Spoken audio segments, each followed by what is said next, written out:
Hello mga kachapopoy. So meron tanong dito.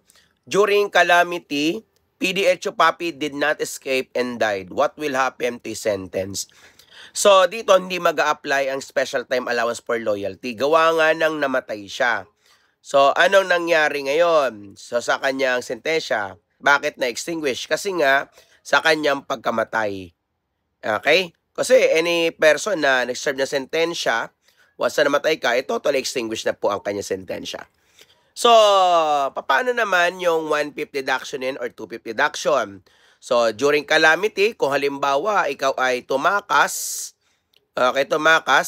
at after na ma-pronounce sa tampos ng kalamidad ni presidente, gobernador, mayor, either municipal or city mayor, at bumalik ka within 48 hours, then mababawasan ka ng 1/5. Tatanda na, kailangan may pronouncement na tapos ang kalamidad.